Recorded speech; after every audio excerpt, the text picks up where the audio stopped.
అందరికీ నమస్కారం. శ్రీనివాస్ చెప్పే కథలకు మీ అందరికీ స్వాగతం. ఇప్పుడు మనం వినబోయే కథ గోగినేని మణిగారు రచించినటువంటి ప్రేమ కథ. మరి కథలోకి వెళ్దామా? ఏమిటి అంటూ నీలమ్మ కళ్ళు పెద్దవి చేస్తూ ఆశ్చర్యపోయింది. అది చల్లని సాయంకాలమే అయినా మిట్ట మధ్యాహ్నపు టెండ ఆవిడ మొహం పైకొచ్చింది. కందగడ్డల ఎర్రబారిన మొహంతో. నిజమేనా అంది మళ్ళీ. గంగిగోవుల ఎదురుగా నిలబడిన శాంతమ్మ తప్పు చేసిన దానిలా తల వంచుకునే అవునన్నట్టు తల ఊపుతూ నిస్సహాయంగా నిట్టూర్చింది కూడా. ఆవిడే పెళ్లి కూతురు తల్లి. నీలమ్మ విసురుగా మాటల తోటాలు వదిలింది. నా కొడుకు మీ అమ్మాయినే చేసుకుంటానని అనటమే నాకు విడ్డూరంగా అనిపించింది. ఇప్పుడేమో మీ అమ్మాయే ఈ సంబంధం వద్దని చెప్పటం ఇంకా వింతగా ఉంది. ఈమె గారి అందచందాలను మెచ్చి ఇంతకన్నా గొప్పవాడొస్తాడని అనుకుంటుందా ఏమిటి? అంతట్లోనే ఎవరూ ఊహించని విధంగా అప్పుడే పెళ్లి చూపుల తతంగం ముగించిన అమ్మాయి లోపల గది నుంచి వాళ్ళు కూర్చున్న చోటుకొచ్చి నీలమ్మ వైపు చూస్తూ ధాటిగా చెప్పింది. రేపు మమ్మల్ని చూసిన వాళ్ళంతా కాకి ముక్కుకి దొండపండు అనే సామెతను గుర్తు చేసుకుని నవ్వుకోకూడదని నేను నిర్ణయం తీసుకున్నాను. గంతక తగ్గ బొంత లాంటి వాడు నాకు సరిపోతాడు. మీకు ఇప్పుడు అర్థమైందిగా. ఇక మీ కొడుకు ఎందుకు కోరి వచ్చాడో నేను ఎలా చెప్పగలను? మీరే అడిగి తెలుసుకోండి. ఆ అమ్మాయి ఆ రెండు మాటలు చెప్పేసి ఒక్క నిమిషం కూడా ఆగకుండా లోపలికి రివ్వున వెళ్ళిపోయింది. నీలమ్మ కొడుకు వైపు నిరసనగా చూసి, బాగానే అయిందిగా, ఇక వెళ్దాం పద అంటూ లేచి నిలబడింది. అతను తల్లితో, ఒక్క నిమిషం ఉండమ్మా. ఆ అమ్మాయి వెళ్ళిపోయిన గది వైపుగా వెళ్ళి 2 నిమిషాల్లో తిరిగి వచ్చాడు చిరునవ్వుతో. ఆ అమ్మాయి పెళ్ళికి అంగీకరించిందమ్మా. ఇక పెళ్ళి ఎప్పుడు ఎక్కడ అలాంటి విషయాలన్నీ మీ పెద్దవాళ్ళు నిదానంగా మాట్లాడుకోవచ్చులే అన్నాడు. నీలమ్మ ఓ క్షణం కొడుకు వైపు విచిత్రంగా చూసి రుసరుసలాడుతూనే కొడుకును అనుసరించింది. ఇంటికి రాగానే, ఆ అమ్మాయికి ఏం చెప్పి ఒప్పించావురా అంటూ నిలదీసింది. తల్లి కోపం చూసి విశ్వం నవ్వేశాడు. గంతక తగ్గ బొంతలా మారటానికి నేను నా రూపురేఖల్ని ఎలా మార్చుకోవాలో చెప్పమని ఆ అమ్మాయినే సలహా అడిగాను. నా వైపు ఆశ్చర్యంగా చూసి, నేనేదో ఉద్యోగం చేసి బాగా సంపాదిస్తున్నాను అనుకుంటున్నారేమో, నాది చాలా చిన్న ఉద్యోగం అని, అది కూడా పెళ్లి తర్వాత మానేస్తానని చెప్పింది. నేను నాకేం అభ్యంతరం లేదు అన్నాను. ఉద్యోగం చేయటం మానటం అనేది పూర్తిగా తనిష్టమేనని చెప్పేశాను. అప్పుడు ఆ అమ్మాయి సరే అంది. అసలు ఆ అమ్మాయి అంటే అంత మోజు ఎందుకు వచ్చిందో అది చెప్పు అంటూ మళ్ళీ రెట్టించింది నీలమ్మ. ప్రేమ అంతే అనేసి ఊరుకున్నాడు. ఆవిడకు చిర్రెత్తుకొచ్చినా చేసేదేం లేక మెన్నకుండిపోయింది. అవతల పెళ్లి కూతురు కాదంబరి తల్లిదండ్రులకు కూతురి పెళ్లి విషయం వింతగానే ఉంది. మీ అమ్మాయిని చూడటానికి వస్తున్నాం అని మధ్యాహ్నం కబురు పంపి సాయంకాలం వచ్చారు తల్లి కొడుకు. వాళ్ళు తమకు 2 వీధుల అవతల ఉంటున్న వాళ్ళేనని వీళ్ళకి అప్పుడే తెలిసింది. తాము పిల్లకు కట్న కానుకలంటూ ఏమీ ఇవ్వలేరు. పిల్ల రూపురేఖలు కూడా చాలా సాదాసీదాగా ఉంటాయి. చదువు సంధ్యలు ఎన్నదగినవి కావు. ఏదో షాపులో పనిచేస్తోంది. పెళ్లి కావటం కష్టమేననే అభిప్రాయంతో ఉన్న పిల్ల తల్లిదండ్రులకి ఇలా ఎదురు సంబంధం వెతుక్కుంటూ రావటం ఆ పిల్ల తల్లిదండ్రులకి విడ్డూరంగా అనిపించింది. వయసు మళ్ళిన వాడెవరో అయ్యుంటాడు. పిల్లని చూడటానికి వచ్చినప్పుడు కట్నం ఇవ్వలేని తమ స్థితిగతులు తెలుసుకుని వాళ్లే వెనక్కి వెళ్ళిపోతారు అని వాళ్ళు ఊహించారు. అయితే వాళ్ళ అంచనాకు భిన్నంగా అబ్బాయి చిన్నవాడు, అందంగా ఉన్నాడు, మంచి ఉద్యోగం ఉందని తెలిసి మరీ ఆశ్చర్యపోయారు. పెళ్ళి జరిగిపోయింది. విశ్వం సరదాగా హుషారుగా ఉన్నాడు పెళ్లిలో.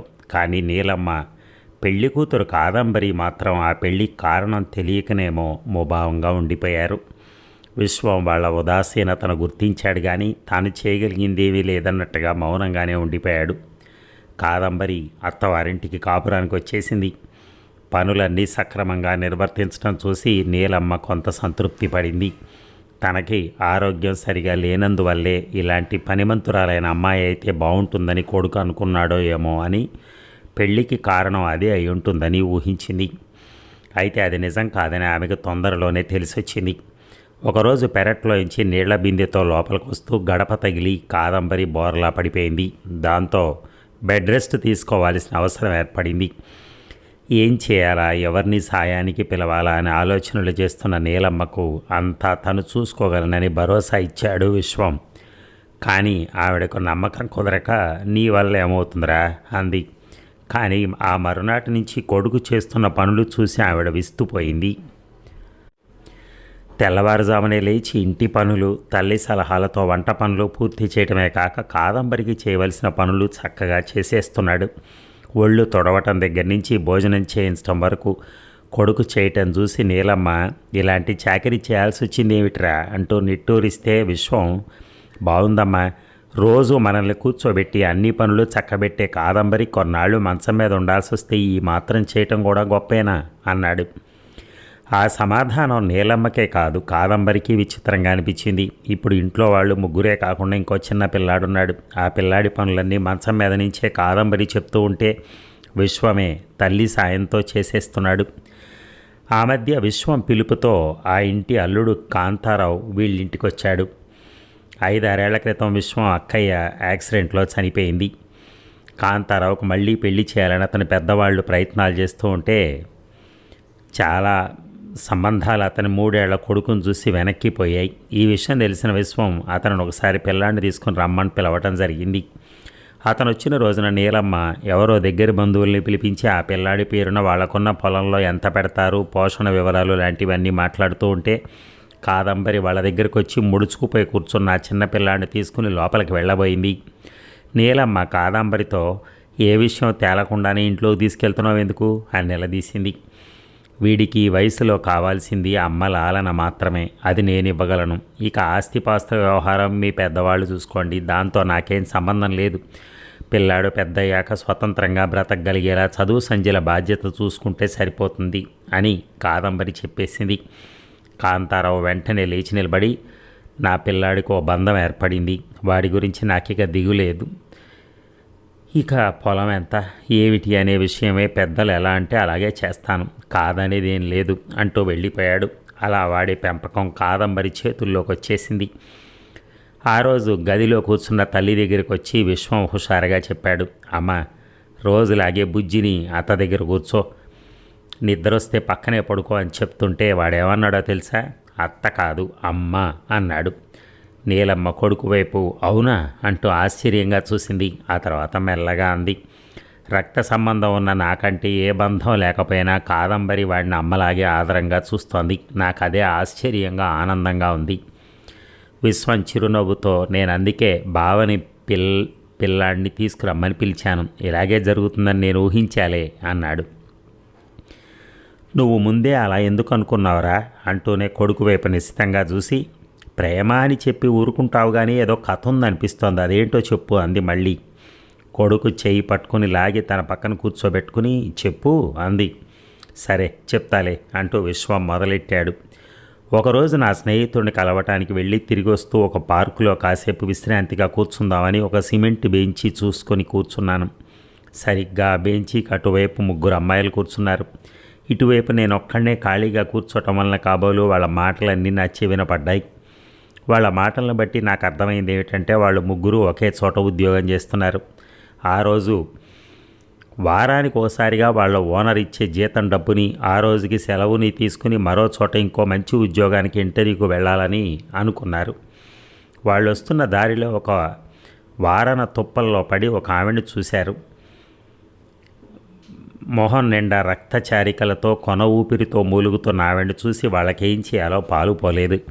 2 అమ్మాయిలు వాళ్ళ పని మీద వాళ్ళు వెళ్ళిపోతే ఒక అమ్మాయి మాత్రం తను వాళ్లతో రాలేనని చెప్పి ఆవిడని ఒక ఆటో అతని సాయంతో హాస్పిటల్కి తీసుకెళ్ళి చేర్పించి తన దగ్గరున్న డబ్బుతో మందులు కొనిచ్చి ఆమెకు మెలకు వచ్చాక నెంబర్ తెలుసుకుని వాళ్ళ కబురు చేస్తామని హాస్పిటల్ వాళ్ళు తెలియజేశాక వచ్చేసి అక్కడ కూర్చుంది. చేతిలో ఉన్నదంతా ఖర్చు చేసి వాళ్ళ దగ్గర నుండి వసూలు చేసుకోకుండా వచ్చేసావు, ఈ వారం అంతా ఎలా అని ఓ అమ్మాయి అడిగితే, ఏదోలా జరుగుతుంది లేదు, డబ్బుదే ఉంది, వచ్చే వారం మళ్ళీ అందుతుందిగా. పెద్ద ఆవిడ, అందులోనూ మన ఊరి మనిషి అలా పడి ఉంటే ఎలా వదిలేసి వెళ్ళగలను అని చెప్పింది ఆ అమ్మాయి. మన ఊరి మనిషి కాకపోతే వదిలేయచ్చా అనే ప్రశ్న వచ్చింది. అప్పుడు మన రాష్ట్రానికి చెందిన వారేగా అనుకుంటాను అంది జవాబుగా. మన రాష్ట్రానికి కాకుండా ఏ ఉత్తరాది వాళ్ళు అయితే పట్టించుకోనక్కర్లేదంటావా అనే ప్రశ్న మళ్ళీ వచ్చింది. అప్పుడు మన దేశస్థురాలే కదా అనుకుంటాను అంది. అదే ఏ విదేశస్థులు అయితేనో అప్పుడు కూడా ఎవరిదైనా ప్రాణమేగా, మనుషులమేగా అనుకుంటా అంతే అంటూ నవ్వుతూ వాళ్ళకి జవాబు చెప్పి లేచి నిలబడింది ఆ అమ్మాయి. నేను అప్పుడు తల తిప్పి చూశాను. ఒకే ఒక సెకను సేపు చూసినా చాలా సాదా సీదాగా అనిపించే ఆ అమ్మాయిలో అపూర్వమైన అందం ఏదో నాకు కనిపించింది. ఆ అమ్మాయి మాటల్లో వెళ్ళి విరిసిన ప్రేమతత్వం, మానవత్వం వలన కాబోలు. వాళ్ళు వెళ్ళిపోయిన కాసేపటికి హాస్పిటల్ నుంచి నాకు ఫోన్ వచ్చింది. మీ అమ్మగారు ఎక్కడికో వెళ్తుంటే దొంగలు ఎవరో మెడలోని గొలుసు కోసం గాయపరిచి రోడ్డు వార తుప్పల్లోకి లాక్కెళ్ళి పడేసిపోయారు. ఎవరో అమ్మాయి చూసి ఇక్కడ చేర్పించింది. ఇప్పుడే ఆమెకు మెలకు వచ్చిందని చెప్పారు. పార్కులో ఆ అమ్మాయిలు మాట్లాడుకున్నది నీ గురించేనని నాకు అర్థమైంది. అప్పుడు ఎదురు తిరగటం వల్లనే అలాంటి అనార్థం జరిగిందని నువ్వు చెప్పావు. తర్వాత జరిగింది నీకు తెలిసిందేగా అమ్మ. కొన్నాళ్ల తర్వాత మనకి దగ్గరలోనే ఒక వీధిలో ఆ అమ్మాయి కనిపించేసరికి వెంబడించి అడ్రస్ తెలుసుకున్నాను. నీ మొహం నిండా రక్తపు మరకలు ఉండటం వల్ల నిన్ను చూసినప్పుడు కాదంబరి గుర్తుపట్టలేదేమో అంటూ ముగించాడు విశ్వం. గుమ్మం దగ్గర నుంచి ఎవరో కదిలి వెళ్ళినట్టు అనిపించి విశ్వం వెంటనే లేచి వెళ్ళాడు. కాదంబరి మెల్లగా గోడ పట్టుకుని నడవడం చూసి నువ్వెందుకు లేచావు కినుకగా అడిగాడు. కాదంబరి అతని వైపు కళ్ళు విప్పార్చి చిరునవ్వుతో చూసింది. మొదటిసారిగా ఆమె మొహం నిండా పరుచుకున్న ఆనందాన్ని, వెలుగుని చూసి విశ్వం ఆశ్చర్యపోయాడు. కాదంబరి మెల్లగా అంది, లేచాను కాబట్టే నాకు విషయం తెలిసింది. నాలోని ప్రేమతత్వాన్ని గుర్తించి గౌరవించిన మీలోని దైవత్వానికి తల వంచి నమస్కరిస్తున్నానంటూ భావోద్వేగంతో విశ్వం చేతుల్లో మొహం దాచుకుంది కాదంబరి. నీతో కలిసి జీవితం పంచుకోవటం వల్ల నా జీవితం ఆనందంగా గడిచిపోతుంది అనే స్వార్థమే తప్ప ఇందులో నా గొప్పతనం ఏమీ లేదు అన్నాడు విశ్వం. కోడలులోని అందాన్ని మొదటిసారిగా గమనించిన నీలమ్మ ఆనందంగా మనసులోనే వాళ్ళని ఆశీర్వదించింది. అదండి కథ. Thank you. మీరు లైక్స్ మాత్రం కొట్టడం మర్చిపోకండి.